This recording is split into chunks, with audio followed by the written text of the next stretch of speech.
of life at the same time. Can we all have the goodies of life at the same time? Jeremiah 24, verse 1 to 10. Next.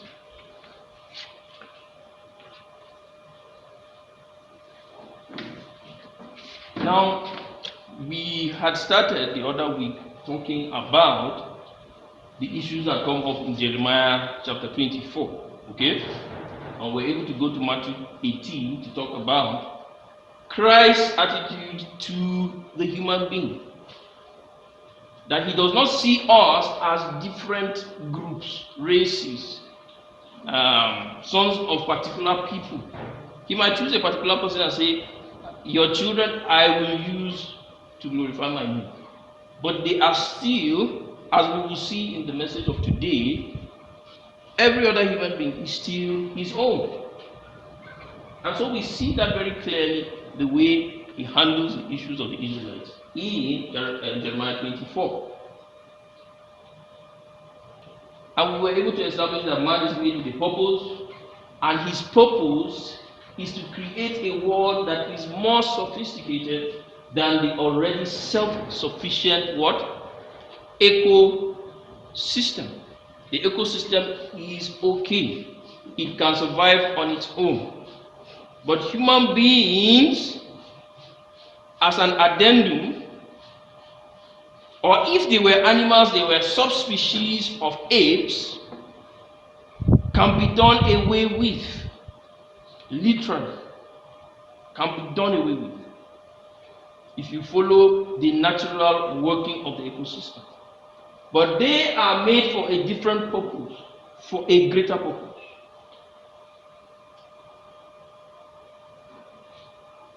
Next. Did you jump on something? Okay. So moral action is a vital difference that sets humanity what? Apart. Okay? Moral action, the way we behave. If our intelligence and what we create the wonderful technology that we create. Already, scientists have discovered that this is destroying the ecosystem. Is that not? It's destroying the ecosystem. So what is the other thing that is really important? Even from that angle, you see it. It is the moral behavior. If not, we can be only relegated to animals, to apes.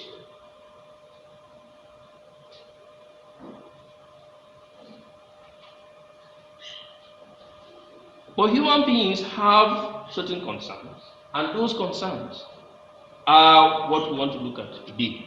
Okay? And the issue of poverty, inequality, and what? Inequity. Now, these things make human beings behave in particular ways that causes conflict between them. Okay? That moral action becomes difficult. Okay? Moral action becomes difficult. Next slide. And we see 1 Timothy chapter 6, verse what? 6, intervening in this issue, okay? And saying, if you're worried about poverty, if you're worried about what? Inequality, the solution is what? Contentment. It's very strange. Sometimes you see somebody who has, and I have, this is the story of my life. I will meet a billionaire that is jealous of me. You know? Are you listening? A billionaire. And I hardly have what it takes to take me as a person without, if I didn't have, wasn't married, and without children. But a billionaire was jealous of me. I wondered how.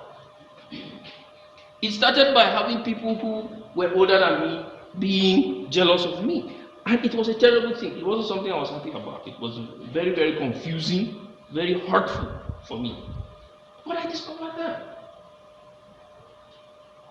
And you know, it's still happening. Somebody who is having so much is considered to be what? to be at a disadvantage than me, and I don't have anything. Every week I have to struggle to close areas in which I believe might be trying to tell people that I have money. If not because of this coming to church here and some very, very important things, I wouldn't have a car. I would keep my car somewhere, because people will think that this car shows that I have some kind of money. But of course, I know the real reason. And this is what the Bible tries to help us with. Okay? The conflict between human beings is not really because of these things: poverty, inequality, inequity. It's because of sin. Okay? It's because of sin. It's because of the refusal to accept what God has said should be. And when we refuse that, we will never be content. Even when we have all the billions in this world, we will never be content. So it is important that we define what contentment is. You find there are people that sometimes I admire, such people that are content with very little. And some of those people are really people who really, I have come to respect them to a point. It's just that we get to disagree when they try to make me live their own kind of life. They just want, if they have the room and parlor, they like living in slums. There's one on the internet. He's a minimalist. We talked about minimalism, okay? He doesn't want anything in life. He just wants. He lives like with the trousers he wears and the little jacket he wears. He has a few sheep and a little trolley, okay? And then he moves around with those sheep, and those sheep produce the milk he eats, okay? His clothes are made from the wool that he takes out of the sheep. So that's a minimalist.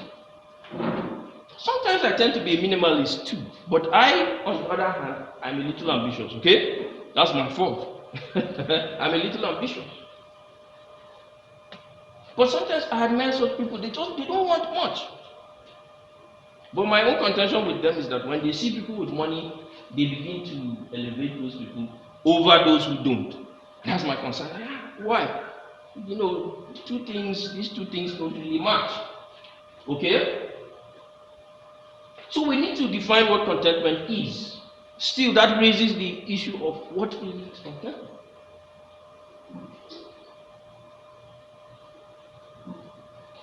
Because the Bible does not condemn wealth. Okay? It doesn't condemn wealth.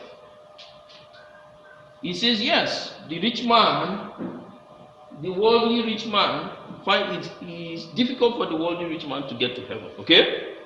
But it doesn't condemn wealth like that when you look at the Bible as a whole, not just that one verse. Okay? It does not condemn wealth. But it condemns greed and a lack of charity. Greed and a lack of charity, it condemns that. God in the Bible condemns the worship of wealth. When you worship riches. And that is what the Israelites were doing in the wilderness when they bowed down to the golden calf. Okay? They were worshiping riches.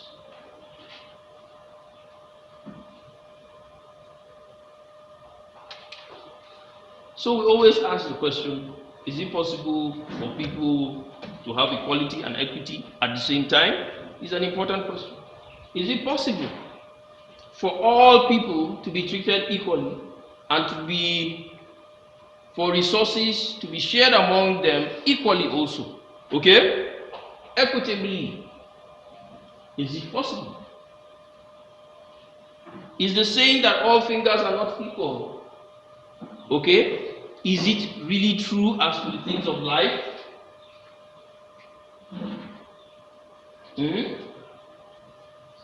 We also have that answer in the Bible that says what? God has given us all we need for life and for what? For godliness. God has given us all that we need. as far as life is concerned. Okay, next slide. So we look at what human rights are. When we want to talk about contentment, we must look at it from the eye of what? Human what? Rights. Human rights. The Bible describes human rights through the Ten Commandments. And laws also, the Israeli laws also describe issues concerning human rights. Okay?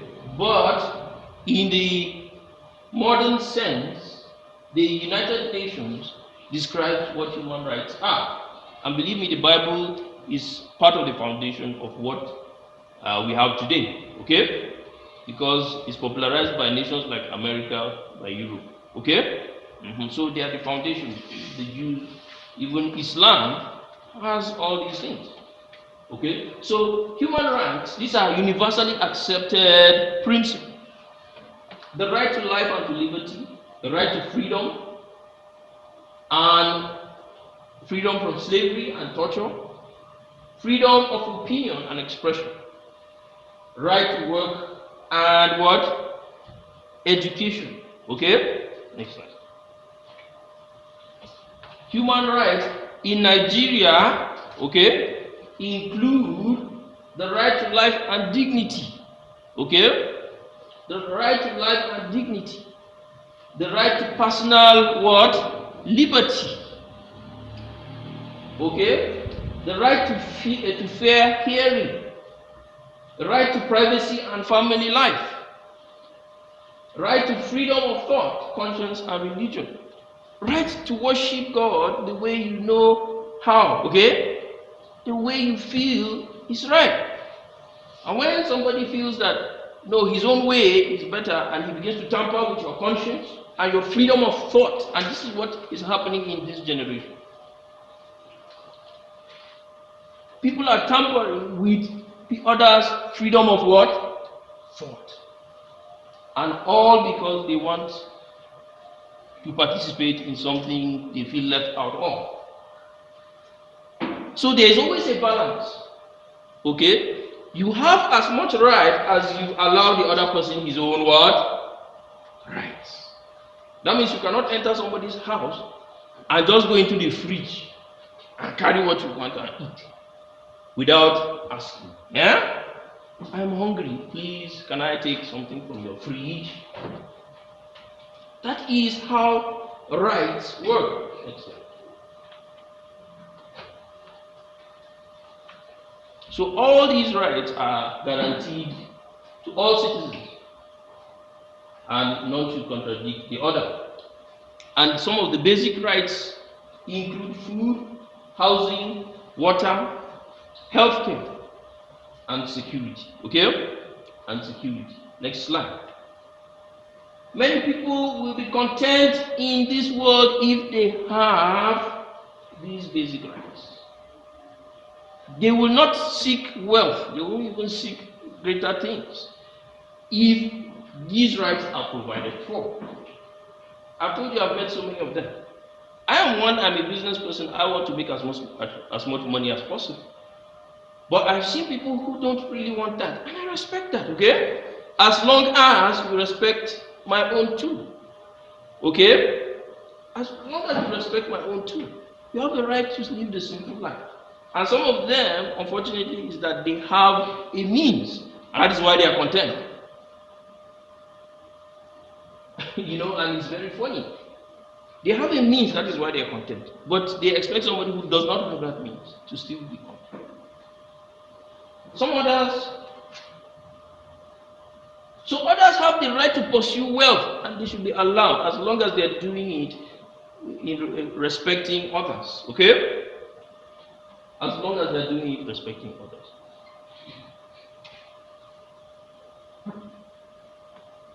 The right to work and to earn a reasonable income is a human right.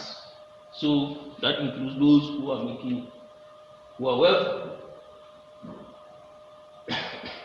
So the nations that are created to, in their own way, facilitate these things. Next slide. And that is what brings the difference. the communist system and the capitalist what? System. Okay? Communism limits the right to earn, to work and to make a living to government. Government controls everything in that sphere. But capitalism allows free enterprise. That means you sell what you have. Whatever you have, whatever skill you have, you sell it. Whatever idea you have, you are allowed to nurture that idea until it becomes something you can sell and make money out of. They only regulate it, government only regulates it. So these are different definitions of what equity and equality are all about. Next one.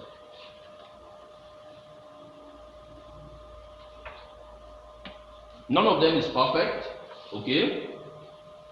None of them is perfect. And that is why we compare, as Christians, we compare to our own in the Bible, which is what? Godliness with contentment is great gain. You can be a billionaire and you are not content. You can be a poor person, but you show lack of contentment because when they give you work to do, you refuse to do it. Okay? You refuse to do it. And then you say what? You go back and you sit down and you begin to complain. Why have they not given me this? How have they not given me this? This is the thing. If we show contentment, we will not be tossed left, right, and center. If we show contentment in the things that we do, we will be focused and will be able to live our lives the way we want to live it. Society will be stable, okay? So when you reduce competition, you discover that what? Excess competition creates conflict. Excess competition creates what? Inequality. Yes. That is the basis of inequality. And that is why communism believes that that is what capitalism creates. That is why communism or socialism uses the government as the complete authority over all, okay, over everything, to limit competition. Because when the competition is limited, government is now in charge. Say, okay, you take like this, you take like this, you take like, based on your own capacity. Okay, take. Of course, it's not because it will not. People are not given the same salary. The more intelligent person will get the better job. And it's the same thing in capitalism. But capitalism makes it that even an unintelligent person, because he has a good idea and he has a good, he's intelligent in another aspect, can now sell better than others. Okay? So this is just the thing. Reduction of competition is only brought about through contentment. Next slide.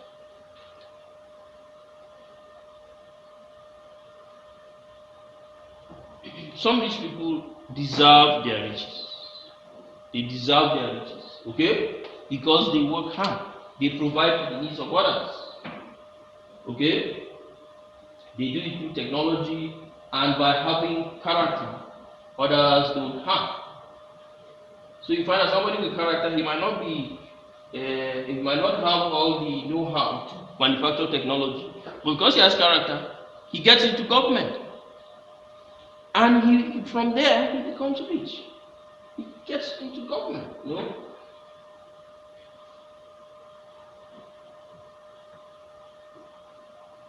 But the problem comes when people work hard in whatever sector they work and they are denied. In the capitalist system, we see that a lot happen. Somebody invents something, and a person with money, okay, comes and writes an agreement, and the person signs without knowing there is something underneath. There are small prints, okay, what they call small prints, and then he signs and he's cheated of the proceeds of his own work. Or the person with money spies, goes and steals the idea by maybe breaking into the office where the ideas are locked, Okay? And he steals the idea. Or he robs the person on the road, steals the idea, and he becomes, he peddles it as his own, as his own.